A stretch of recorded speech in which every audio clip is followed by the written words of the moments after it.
Hello, people, and welcome back to the Tech of Tomorrow podcast with Sebastian Hidalgo. I am Sebastian Hidalgo, your host today and every Saturday, every week, forever. Now, my guest today is somebody whom you probably have seen on LinkedIn, but before we get there, I want to remind you, please follow on YouTube. The channel is pretty new, needs some more support, so follow there. If you are on Spotify, Apple, or Amazon, subscribe to the show, leave a comment, leave a rating, very important, so that we can grow in the business category and in the tech category and keep bringing you cool guests like the one I'm bringing you today. Which leads me to the guest. Our guest today is the CEO and founder of the AI Workforce Alliance. She was featured in Forbes, USA Today, and MSN, and a bunch of other big platforms and news outlets you probably have heard of. Her name is Ashley Gross, and I want to give her a very warm welcome into the show. Hello, Ashley. How are you doing? Hi, I'm good. Thank you so much for having me. I'm excited to be here. I'm excited to have you here, and yes, thanks for taking the time. Now, give the listeners a quick overview of what you do. Sure. I implement a variety of generative AI tools, automations, and or agents to solve business problems that exist in every industry, every business size, every model. That's really all I do. I just use technology for what it was built for to solve problems, and I always attack any problem with a solution-oriented mindset of, do we understand the workflow? Do we understand how we have solved this problem in the past? If those two boxes are yes, we check them and we go vet the AI tools and vendors that literally built products to solve those problems. And then it's just onboarding and enablement from there. Right? How did you get into? You are riding the big AI revolution. So, how did you get into technology? Were you into tech before the AI hype came to be, or are you new to it? Like, is it coming with AI, or were you there before AI? Sure, great question. I've been a marketer for 10 years, so I always like to preface it with that because marketers usually are the first ones to adapt technology. We just have these monstrous tech stacks, and we tend to be more in tune with, are these tools, aside from AI capabilities, actually doing what we need them to do? And if they're not, we usually have a good pulse check on what they're not providing for us. So technology is nothing new to me. I got into back in 2020. So I found out in 2020 I was going to be a mom. I also found out I was not going to get a maternity leave. So I had no option but to figure out what I was going to do and how I was going to consolidate my work week from 40 hours to 15 because I did not have the luxury of not working. And so that was really the intentional why behind why I started using AI tools. No other tools on the market were able to do what I needed them to do. And so I just started tapping into AI tools. Within 2 months, I was able to consolidate that work week. And then from there, it was just no looking back. I really dove deep into, once I was able to prove ROI and prove metrics, I implemented AI to a marketing org of over 100 pre-chat GPT, and we over converted our pipeline. So we were given an annual pipeline target of 90 million, and we actually superseded that by 150 million 3 months into me implementing AI into that organization. So once I was able to quantify and qualify those metrics because of AI, there was really no more, is this worth my time? So it definitely wasn't a wave back in 2020. There was lots of naysayers, lots of people that didn't understand what prompt engineering was. So there was a lot of, crazy accusations that if you were using AI, you weren't actually working. And that could be furthest from the truth because it actually takes so many more skills to actually get great outputs from these tools. So yes, I was here before the wave. It feels so strange to be on this wave because it's still been years of just iterating and practicing and getting better. So it still doesn't even feel like a wave. It just kind of feels like there's more awareness of the tools, but there's still not a ton of actionable use cases that I'm seeing, at least. It's been, AI years are like dog years. So 1 year in AI is probably 7 years, seven human years in the amount of things that happen, developments that we have. So compared to when you first got started into this, by the way, great results. Talk about over delivering. Compared to when you first got started, what are the biggest shifts you have noticed in the tools, in the evolution of AI as a technology? Well, when I got started in 2020, I was using Jasper AI, and it's still one of my favorite AI tools in my tech stack just because I've been a customer of theirs now for almost 5 years. So I really can speak to that tool specifically. It was built for marketers from their workflow perspective. And so when you think about all of the actions that go into a marketing organization, they really do think of everything as far as like the AI API calls, the enhanced prompt features. So you don't actually need to even have great prompting skills to start using the tool and seeing ROI.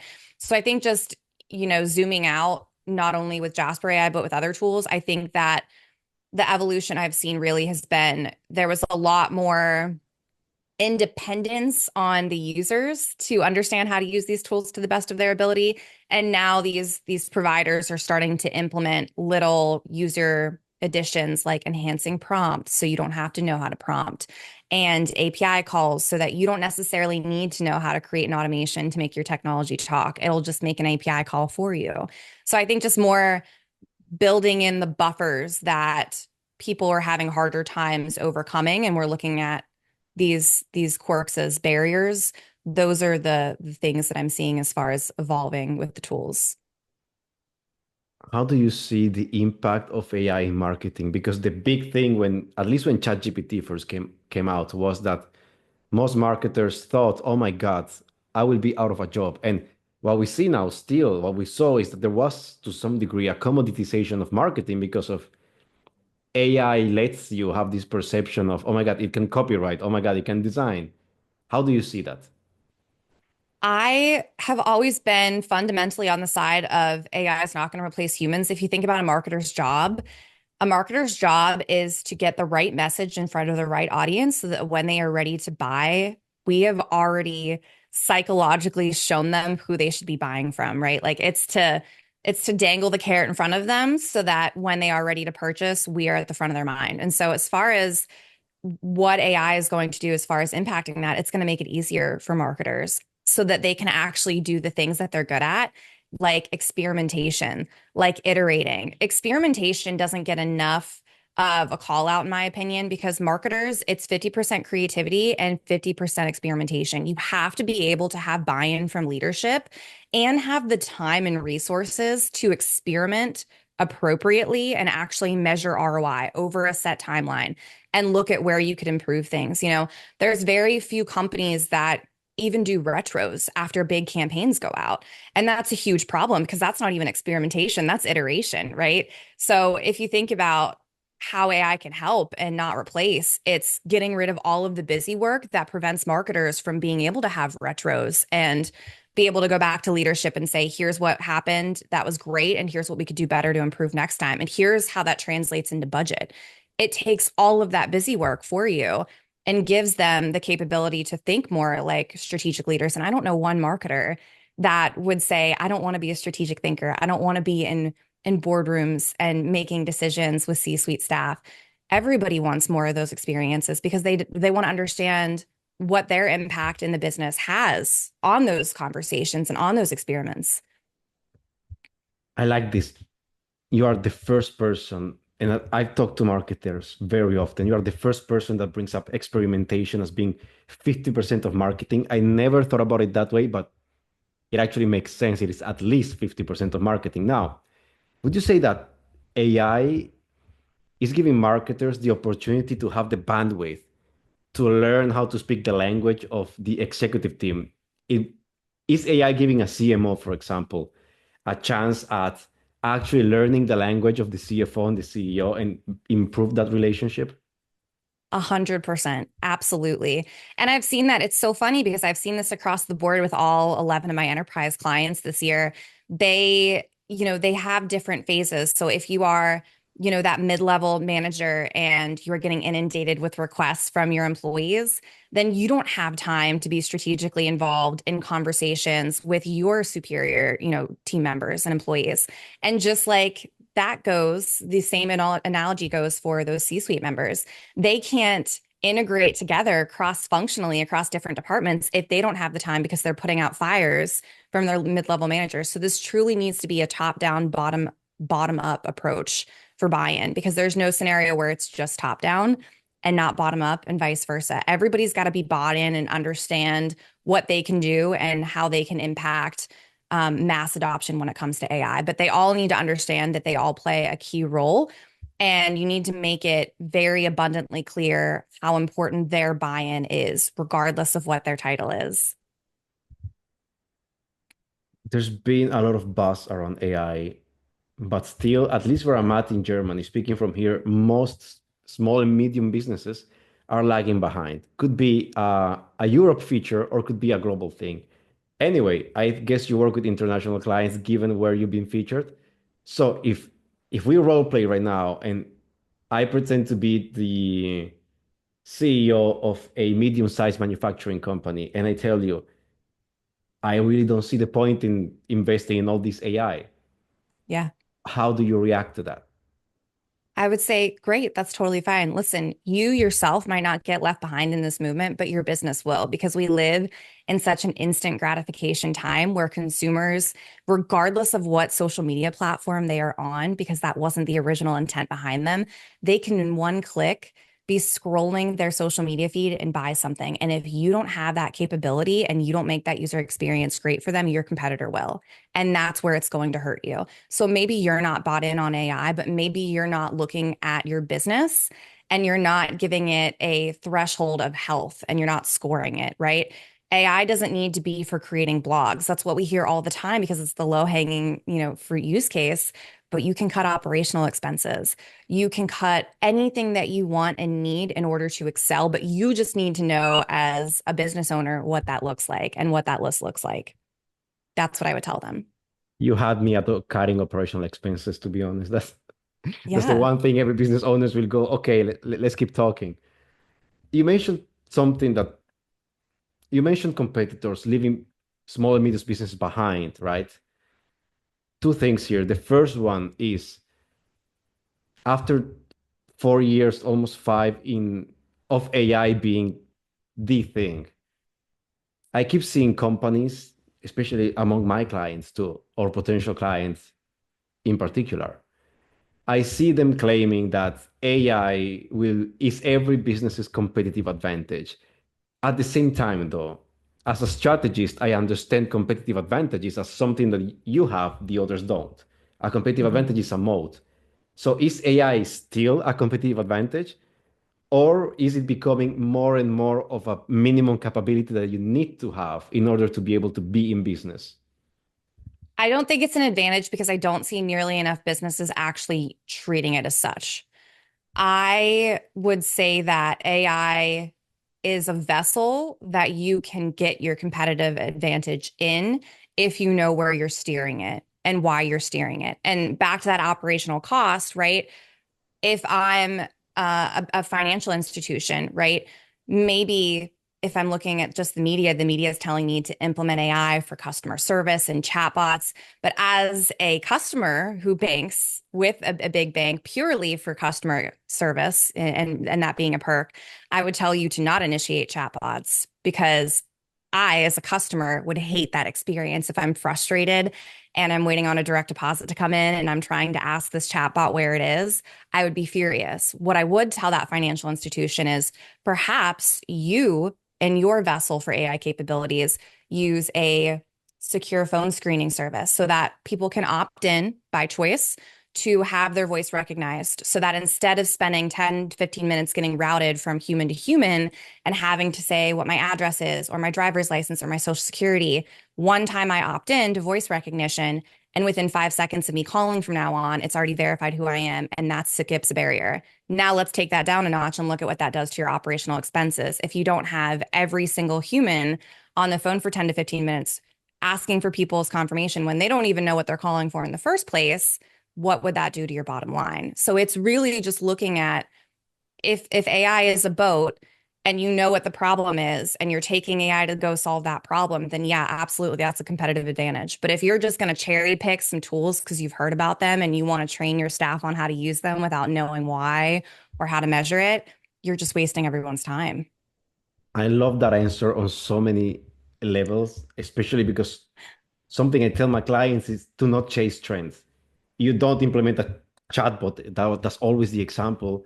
into your company because every competitor has a chatbot. It has to make sense for you and your customers. Now, the issue is most companies don't know their customers well enough or don't focus enough on one customer to be able to understand why they shouldn't just take a GPT, make it corporate, and have it on or show it to their clients. Anyway, I also like how you mentioned it being a vessel for your competitive advantage. I will follow up on that and say that it can be a catalyst for your competitive advantage, meaning from how I structure client companies, once we build out capabilities, that means that you should allocate budget, especially to those capabilities. Because Yes. otherwise, if something is your competitive advantage, you need to invest in it and you need to grow it before the others catch up. Which brings me to AI, because if I can bring you in to my company, implement an AI solution that cuts my operational costs, that money I save can go into my unique capabilities for me to keep my competitive advantage going. What do you think about that?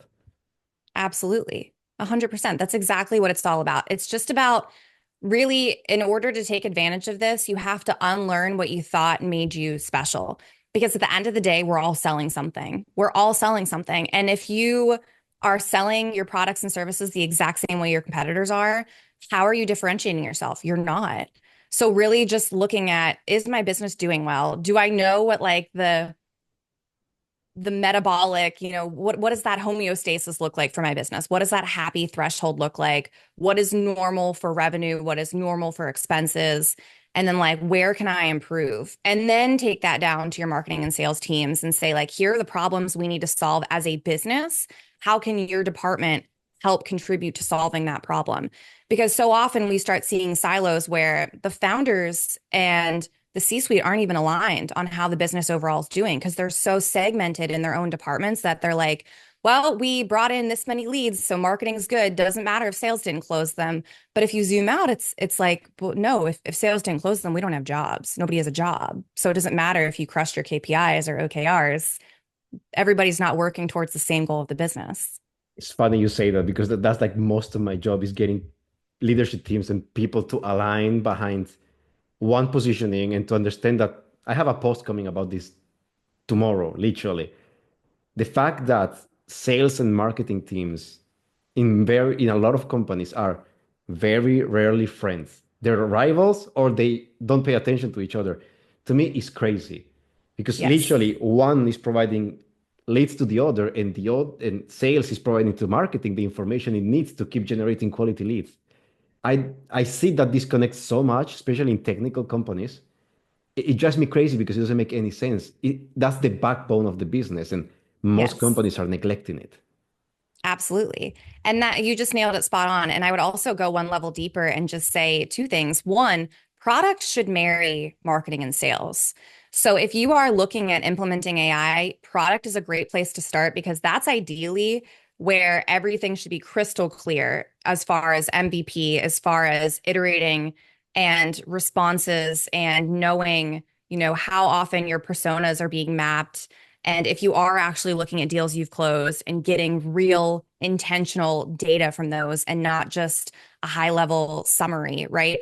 If you implement AI within your product strategies and the communication behind them that goes out to the rest of the organization, that is an amazing place to start if you have no idea where to approach this from. And then I would also just say for executives that might be listening to this, even if you do have a rough relationship with another department, be it marketing and sales, what ends up happening is there's lots of issues that bubble up. And so that's why I always go back to what is the problem your org needs to solve for. When these problems bubble up, you usually don't know that they're going to bubble up to 911 emergencies.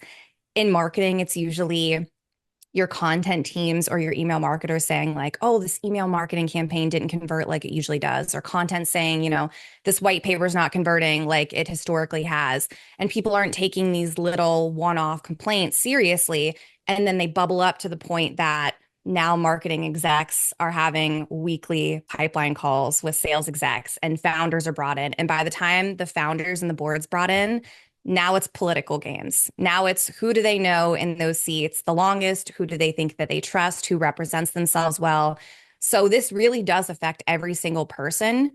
It's just a matter of if you're an executive, you are in charge of the outcome. You are not going to be in the trenches implementing AI into workflows. That's not what your job is. It's outcome based. So, how can you communicate the outcome better? How can you find those little issues faster and solve them before they bubble up to become huge fires that now your board members are being brought into? That's really it.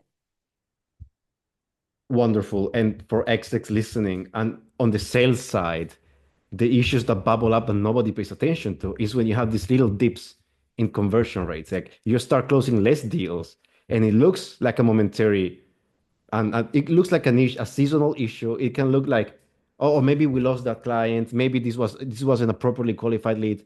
But once it starts being consistent, by the time you notice that you are in a downward trend of closing deals, it's probably too late. And that's when then people get brought in, politics enter the conversation, and everybody's trying to save their own ass.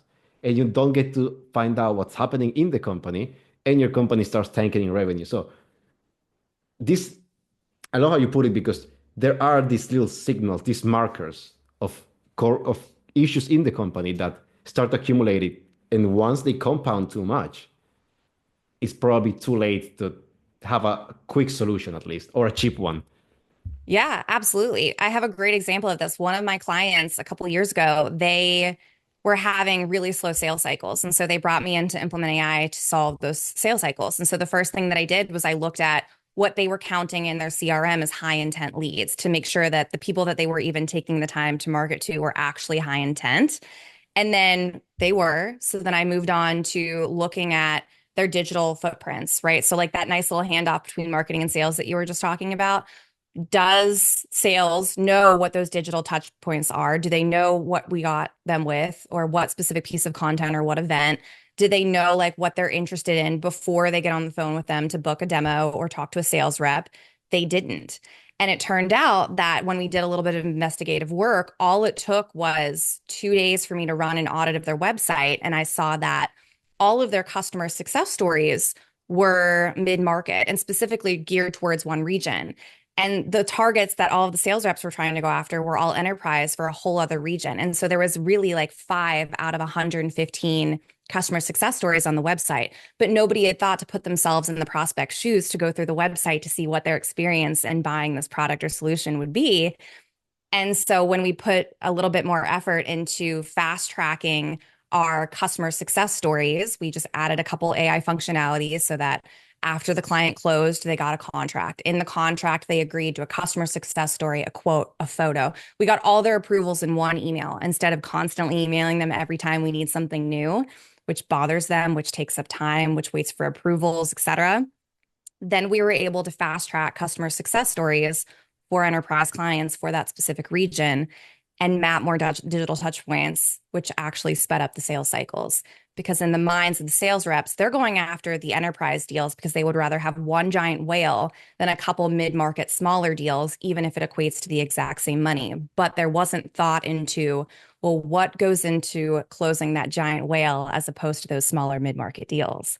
Running an audit, implementing AI so that we could get approvals from our clients as soon as they close for these customer success stories.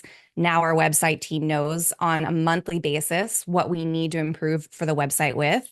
You know, all of these create nice little stories that all tie together, but there's really no detail that doesn't go unnoticed. And as a human with a busy 9 to 5, you probably don't have the time to know this, but that's really where this technology starts to shine and give you that visibility into what you need to know.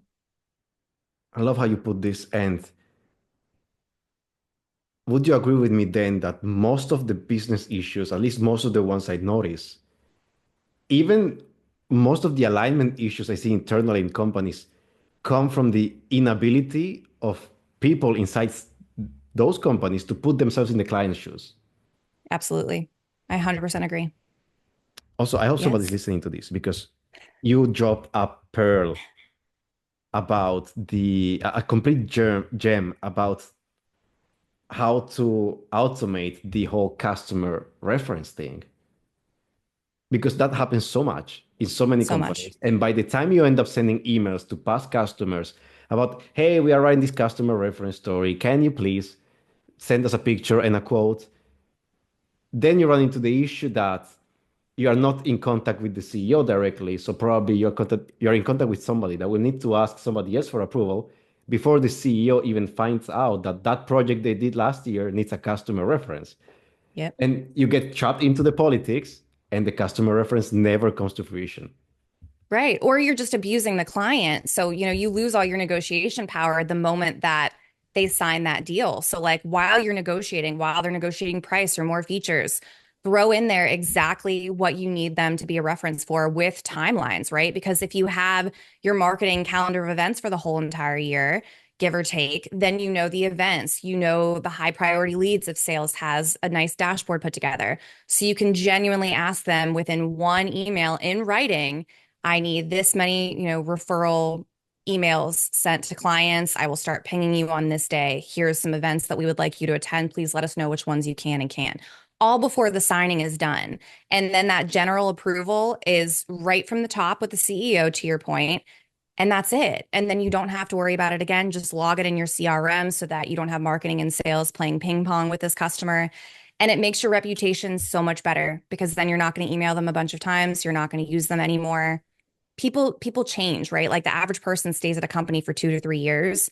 So if you're getting this contract and you're getting these approvals, give it a year and a half, 2 years. That's not going to be the same person that's at the company anymore. So now that's a new stakeholder that you have to meet just so you can ask them permission for things. Executives, business owners listening, you got the gems dropped on you. Please collect them and make treasure of them. Now, let's talk about again AI and the several possibilities around. First of all, I will set this up with a question. Is there any development in AI, maybe in the form of a tool, maybe in the form of an opportunity that is not there anymore, that you saw companies not taking advantage of? What is it? What is it that some companies missed the boat on that you know of in the past 2 years? I think the things that they've missed are really like the AI capabilities being added to tools they already use. So I understand being abrasive and hesitant towards vetting new tools, right? That are purely AI tools or automations or agents. I understand the apprehension, but there's lots of tools that have already been in our sales or in our tech stack, Salesforce being one of them, Asana being another one, so many, HubSpot that have started compiling those AI features.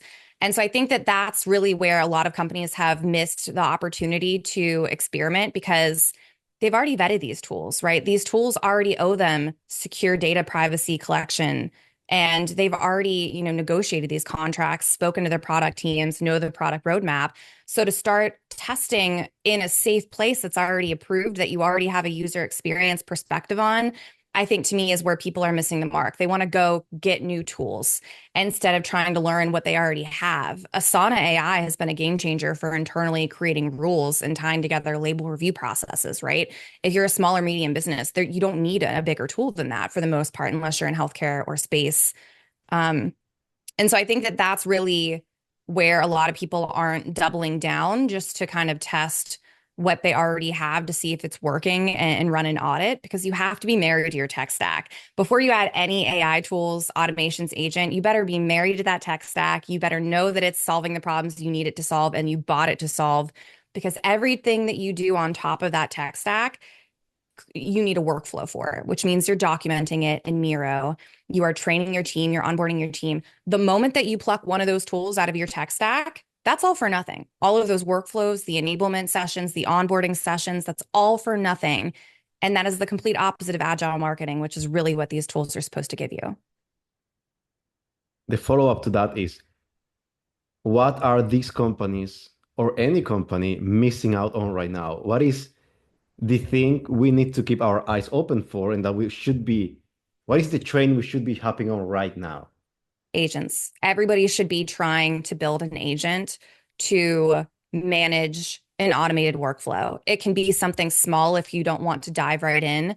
But my business right now, I have 6 agents and counting that run all of my busy work from contracts with clients to NDAs to payroll for my employees and my clients. Um, and I have 7 contracted workers for me. They are all on demo calls. They are all meeting clients at events. They are vetting AI tools, right? Because these are time consuming tasks that you need a human to look at and go through on their own to gather their own information. I am putting all of my workers at tasks that one, they love, right? All of them love what they're doing because they told me what they love doing. And I found the roles that fit what they want to do. I, in turn, am getting a better ROI because they're not doing anything with busy work and they're not doing anything that they hate doing. So I'm seeing that reward, and our future clients are seeing that reward because everybody's excited to be here and learn. And as a result of that, just to throw a number out there, all of my consultants that work for me, they are all taking anywhere from like 10 to 15 hours of training sessions on agents, on automations with service providers tapping into their own capabilities. So they are genuinely doing more learning now than probably a 4-year college degree would give you. And they're getting paid to do it because that's, in my opinion, what we should be doing with our workforce. We should be preparing them for the evolution of work and not just having them do something and use a piece of technology because it's existed for years. Yes, also to some extent, we assume that people are just going to stay, all of them are just going to stay for 2 years with us and then leave. I do believe that if you treat people well, if you train them, if you let them develop their career, they will stay for longer. Absolutely. And there's also just so many silos that get created because of the way we've been taught to look at running a business. I'll give you a great example of this. My head of partnerships is wonderful, and she was really, really excited about meeting AI vendors and service providers and vetting their tools and learning, how we measure ROI and when it comes to data, what's important and what do people overhype, right? Um, and so if I was just looking at that role at a typical enterprise company, that's all she would do, would be head of partnerships, and she would have relationships with service providers and train internally our staff on how to use those tools. What I have her doing though is running the negotiations for those vendors and running the once a month audit of, are we paying them the same amount? Did they add anything into our bills? Now the agent is gathering all that information. So she's just looking at one email summary report per month, but she's still looking that over because it doesn't make sense that who doesn't run the partnerships and who doesn't have the relationships with those vendors would know how much we're paying them on a monthly basis and specifically for what.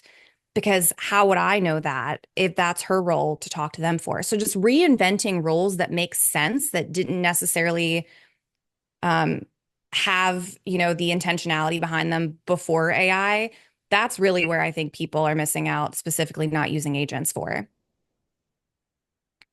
How does somebody that's listening to this get started with AI agents? Where do you have specific steps, any recommendations, I any do. trainings you recommend, or trainings that Yes. you offer?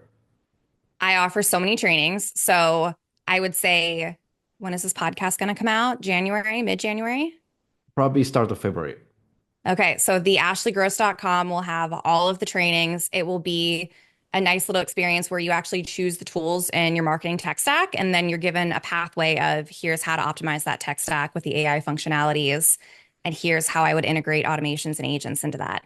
So that's something you can absolutely check out. I would say, as an individual contributor to this movement, I would get Miro because it's free, and I would grab the workflow diagram and I would take one process for one thing that I have to do on a daily or weekly basis and I would document it.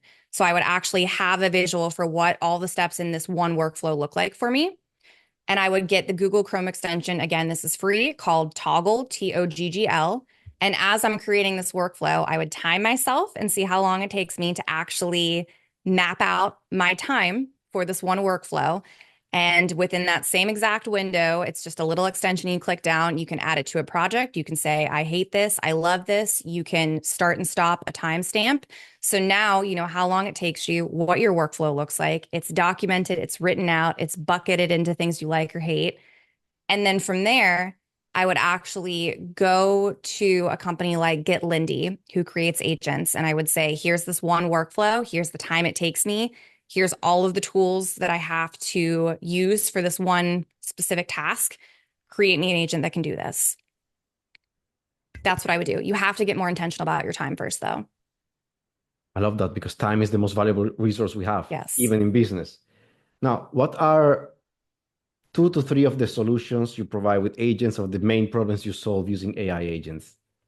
Yes. So I love custom agents because every company that I work with is different. I would say some of the most overlooked ones that have been game changers are creating an agent so that as you are in your Google Meet or in your Teams or in your Zoom calls, right, with your teams, if you have an agent that is picking up on you and I having a conversation right now, and if I were to say, okay, so you are going to take the lead on finding out how many agencies we're working with and compiling that list. Go ahead and start an Asana board and tag me on it. Let's go ahead and try to have, a rough draft idea by January 2nd. And let's go ahead and schedule another call for 2 days after that to review it. That agent is actually going and creating that Asana board. They're assigning those tasks. They're filling out the description. They are adding the due dates. It just goes a step beyond efficiency so that everybody can actually maximize their time and start to work more asynchronously. That's one use case that I think that everybody could really benefit from because asynchronous work is definitely the future of work. I would say another really exciting one is slide decks. So there's not one generative AI tool that I have tested yet that has the abilities to create a great slide deck based off of, a campaign brief or a communication internal tone. So having an agent that knows what your internal communication looks like, what your brand colors are, and having just a brief for how you fill out Google Slides or any slide deck for that matter that says, start with the title, short description, imagery is needed if the words go above XYZ. And then having your agent just be able to create slides on demand for you, where you can just give it a short little summary of what you need it for. This is amazing because not only does it help you save hours creating slides, but it also helps enhance your internal communication. We've all worked somewhere or seen a demo where the slide deck is horrible and the communication is terrible, and there's just so many words or the graphics are off. Something is distracting and preventing us from paying attention to it. That's another one. But I would also say, like on the larger scale, some of the agents that I have created are doing everything from when you visit my site, for example, right? Within my ICP score on the back end that you will never see, I have set parameters. So it's if this person has this title from this company and this is their annual recurring revenue and this is their tech stack, I want to know that they're on the site. And so what this looks like from your perspective is you just go to AI Workforce Alliance, nothing pops up, there's no chatbots. You are just looking. Maybe you don't even download something. Maybe you don't form fill something. Maybe you just look because you're curious. Doesn't matter. I know immediately. And then 1 minute after I get that notification, my LinkedIn is sending you a connection request. So now you're just like, whoa, that's cool. I was just on her website. She said hi to me. Now we're friends on LinkedIn. No cold emails, no cold DMs.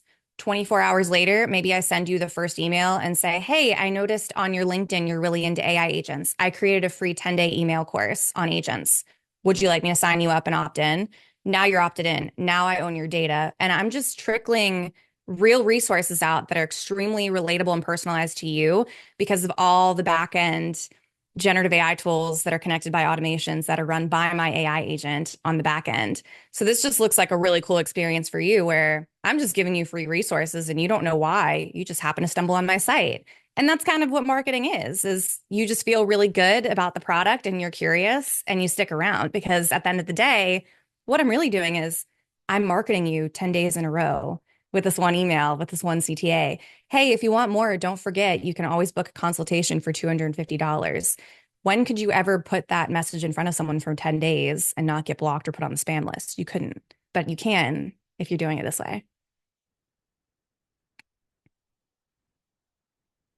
Uh-oh, your noise went out. You're on mute. Yes, I say fuck on the air. It's As you okay. were talking and I was muted, I was saying banger workflow. And I love how you can make each touch point of the brand experience, I'm going to call it that way, really personalized, which brings me to think that the work of people who like me do positioning, of people who do brand work, and of all the marketing things that derive from that in general in the future will be so much more valuable and so much faster thanks to AI because a brand properly created contains all the information you need to know, all the possible information you can have about your ideal customer, and that fits in. That's what builds your positioning, which is what builds the entire brand around the customer. which is the information then the AI agents can use to create slide decks. It's the information they can use to create the custom material they get sent via email. So I love everything you laid down here. It's massively valuable. Thank you. And the thing is, if you're creating an agent, you're already going to get more of an ROI than if you're buying these tools separately. And I'm not going to name the tools because I don't have anything against them, but there's a tool for everything, right? Tools have kind of become this commodity where it's like, oh, you have a problem, buy this tool, which is a license, which costs this. But they don't talk, they don't communicate with your other tools. But if you're building agents for this, then it's not like you're buying all these segmented tools that just have data stuck in them and you're not able to pull out those insights. An agent can pull out those insights so that your personas are getting updated in real time based on deals that you're closing and they know why. And your MVP is improving based on the people that are form filling your lead gen form, right? This is all happening automatically so that if you want to pivot, if you want to experiment, you don't have to take the time and shut down operations to go figure out what you already have.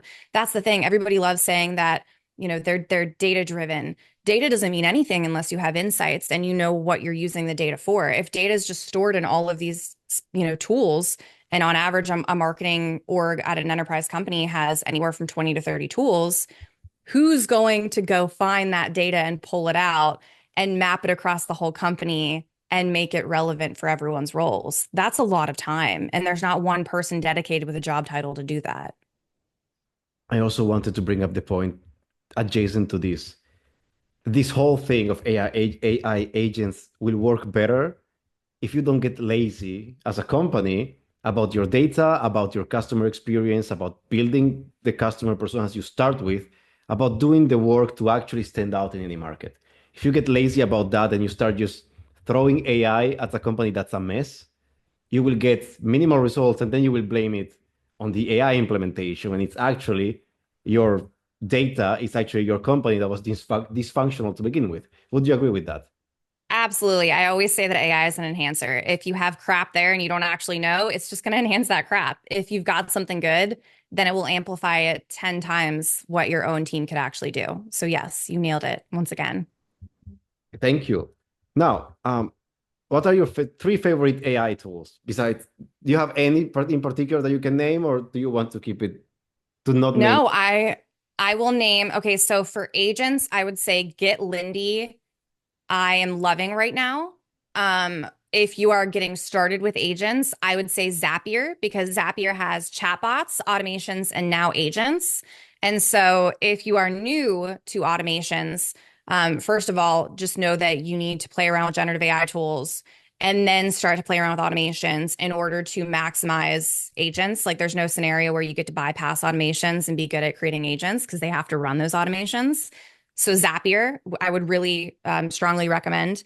As far as AI tools go, I really like Napkin AI for creating images. I find that it works the best for explaining marketing and sales, terminology. So I love Napkin AI as a generative AI tool. And then I think as my third generative AI tool, honestly, I would probably just have to say Jasper, purely because, again, I've been a marketer for a decade now. You can create your organization, your marketing org digitally, and you can save information to those separate knowledge bases like you do in a marketing organization. So if you're marketing operations and you don't let, X amount of teams see these reports because they're really important and you don't want people to skew the results, you can give those superpowers, those admin rights, those viewer privileges. You can do everything digitally. And that's a really good first step for people to take what they're doing every single day and digitize it to find room for improvements, whether it be time or efficiency. There is a common misunderstanding that I encounter often. A lot of people see AI as just chatbots or image Yes. generation. How would you respond to that to educate people in the audience that might be listening right now and thinking, okay, but does my company need a chatbot? I would say no, AI is not a chatbot. The ability for the chatbot to interact and pull data and provide it to the prospect in real time, that's the AI functionality. That's it. It's not a chatbot. And if we want to give definitions, I would say, you know, whether you're using chatbots or automations, you're giving set rules and permissions. You are literally saying, here are the rules for this recipe. And you can only create this recipe if you have these ingredients. And if you don't have those ingredients, you're just not going to bake. Okay, cool. And with an agent, you're saying, here's the recipe. If we don't have those ingredients, please figure it out. Just let me know what you're doing to figure it out. It understands nuances, complexities. It's going to help you and be a strategist and assist you. Automations and chatbots, you are training one way to look at things. And if it doesn't have the data, if there's a certain column not filled out in a Google spreadsheet that you are trying to automate a process through, it doesn't do it. It halts, it stops. It's a great answer. Now, given the developments in generative AI, do you think is prompt engineering still a thing, or are we past the point when you need a prompt engineer to prompt just improve themselves once you input them into the machine? Prompt engineering is a direct correlation to communication. So I don't think that it will ever fully go away. And I think that it is always something good for people to work on because we should all humble ourselves. We're not all good communicators. And I'll use my cheesy mom phrase, but what you do matters. How you communicate what you do matters way more. So it will never go away fully. Um, it will only become, and it already is becoming, a superpower so that if you know how to communicate to get a great output, congratulations, you are very sought after in this job market and probably will be for a very long time, right? I think that you should split your time between understanding prompt engineering and just experimenting again, because you don't know, you can watch a million YouTube tutorials, but until you actually start to do this stuff and set aside time, you're never going to get better. It's just like anything else. You got to practice over and over and over again. And the terminology may change. The barriers are definitely going to get lower for entry, but just being able to use a tool and optimize every aspect of it is going to be a super skill and already is. So if you're going to have one LLM that your company issues agreement to and usage request to, say it's ChatGPT, use every single aspect of ChatGPT, build a custom GPT, use the 3.5 turbo, use 4.0, right? Use the agentic features of it, use every single aspect of it until you understand where the capabilities start and end, and then go find another tool. Couldn't have said it better myself. I would also like to add, as a negotiation trainer, 99% of people, and I mean it, we take a sample of 100 people working in corporate, even in sales and in marketing, you put them in a room, 99 out of those 100, they will be terrible communicators. It's just reality. So if you think you're a great communicator, you're probably wrong. Yes. And it's confidence too. That's really it. If you're not using these tools, it's not just about the efficiency gains and the time savings. Sure, that's what motivates me being a mom, right? But it's about the confidence. The executives, the employees in general who are using these tools, and even if they're not great at them, they're testing them, they're experimenting with them, they have higher confidence rates within the organization than any other employee. So do it for yourself, because as the media continues to spiral and regurgitate the same thing over and over again, the people that are actually using these tools understand that they're not going to get replaced because they're using them and they know how these tools operate and function and what super skills they have that these tools don't have. It's confidence. It makes you better at your job. It makes you feel confident negotiating, that bonus, because you know how to do your job, but you also know how to use a tool that makes doing your job better and the impact of your job on the next person's job, because everything's a handoff. It's all a relay in an organization. I couldn't agree more. Also, for all the people starting out with these tools, it's just a matter of practice. You will not love it the first day. You will not be able to use it properly the first day. It will probably look to you like it's smart. It could get even better. It's not smart, but it could get even better at giving you the right result if you prompt it right. It's just practice. Yes. And do something fun, right? I like to always just like I was saying earlier with the consumerism mentality of instant gratification, we ourselves have been a part of this, whether we were aware of it or not. So we're used to seeing results really quickly. And if we don't, we get demotivated. And so when you're approaching learning AI, look at it as 5 minutes, 10 minutes, 15 minutes, right? Add 5 minutes a day. So maybe that first day you put in a prompt to ChatGPT and say, here are the ingredients in my fridge. What can I make for dinner? give me the recipes. That's 5 minutes, right? That was super easy. The next day, do something that's 10 minutes long. Work your way up so that you are constantly seeing ROI quick and you're learning to be patient to see results so that you're not just wasting your time and onboarding yourself for the sake of, maybe having the expectation that all your problems are going to be solved. Again, perfectly stated. Ashley, as we approach the closing of the show, we had some big news recently in the AI space. Of course, Sora is out, but it turned out to be a little bit underwhelming compared to other tools. My question actually, it comes in the realm of O3. We had the Okay. announcement of OpenAI's O3. What do you think about it? I like it. I think, like most of the products and features that OpenAI has put out, there's a lot to be desired from a user standpoint. What I mean specifically by that is the EU Act, right? Like they are ramping up. There's deadlines, there's timelines.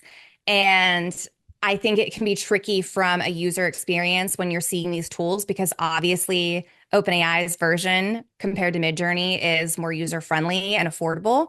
Where it gets tricky is if you're starting out and you're using these tools, you might not even be concerned about the EU Act and the deadline of any AI generated image needs to be marked accordingly if you are serving a global market. So if you're just popping in and creating images in OpenAI and putting them out, you might not be accustomed to the rules and regulations that are going to follow. And then you're going to get burned and you're going to feel de-influenced for trying these tools. And you're probably going to get scared and you're just going to shy away and not approach these again. I would say that it's great that they're lowering the barrier for people to get in and use these tools. I think it's awesome. I think the output is very good compared to, all things considered, this is beta for it. I would just say that if you are a business owner or a C-suite and you're trying to try these tools for the first time, maybe that's a pet project that you do personally that's not related to business. If it is related to business, just pay a freelancer from Midjourney to create your own stock images. And then you spend your time properly labeling them and making sure you're in compliance. And then you get both things. You can experiment with quality. Now you have stock images that are yours and that aren't going to be on the internet for everyone else if you're using like a Shutterstock, right? But you also know that you're 2 years ahead as far as regulations go, and you're not going to get burned there. Talking about regulations, I had on the show one of the European Parliament members who helped negotiate the AI Act. So, what do you think about the EU AI Act and about regulation in general? Is the EU over-regulating? I know you're not here, but still worth asking for an American perspective. Yeah, absolutely. This actually affects me tremendously because all 11 of my enterprise clients are global. So um, I think it's great, actually. I think that this is going to filter out a lot of perhaps the word I'm looking for is sleazy AI moves. I think that we are starting to see expectations, and that's not a bad thing because when there's not expectations, it's the Wild West, and people are using avatars to sell, $1 million worth of products and not telling people that it's an avatar. I think expectations and boundaries and rules are good. They keep constructs in place. They provide boundaries and barriers for people to safely experiment. So I don't see any of the EU AI Act as it stands right now until 2026. None of that worries me, concerns me, and I don't think that any of it is an overstep. I think that a lot of people have seen social media, for example, and seen how the lack of regulation is so much harder to put back in the box and regulate later. And so they are applying this to all emerging technology, and I don't think it's a bad thing. Great, thanks for the answer. Last question from me. If somebody listening is your ideal client, how do they know if they are your ideal client? How do people know when do people work with you? At which point in their journey with AI does Yep. somebody go, I need to call Ashley? Okay, so I would say if you have a lack of clean and enriched data in your CRM, if you have a lack of insight into the customer journey, which is causing friction between marketing and sales, or if you have slow sales cycles. Those are three great reasons to call me because every single AI implementation that we do at AI Workforce Alliance solves those problems. In truth, I think that everybody could use an AI consultant and strategist, someone who's vetted almost 200 AI tools and been responsible for data and compliance and GDPR and all that fun stuff that nobody wants to really talk about. But those are the three problems that I think if it resonates with you, it's time to call. Love it. Listen, Ashley, I want to be mindful of your time. So, do you have any closing thoughts for our listeners? I would just say it's a wild time. Keep your head down. Think about the intention behind why you're using this technology, right? Like mine just started because I was going to be a mom and I wanted to intentionally carve out more time so that I didn't have to choose between a career and work. It doesn't need to be that you want to, you know, have huge success at your current company, your current role, because that's going to evolve and you're a human being and you're not going to be there forever. Just think about what you really want and set an intention and then figure out how to use this technology to get you there. That's really my closing thought. Thank you for the closing thoughts. People, this was the Tech of Tomorrow podcast. Ashley, thank you so much for coming on the show. I really appreciate your time. This was a blast. Thank you. Thank you so much. Listeners, people, my dear audience, remember, follow the show on YouTube, very important. Like the video on YouTube, also very important. Equally important, subscribe on Spotify, leave a comment, leave a rating, helps the show grow so I can keep bringing on great guests like Ashley today. This was the Tech of Tomorrow podcast with Sebastian Hidalgo. I am Sebastian Hidalgo, today with Ashley Cross. See you next week for another episode.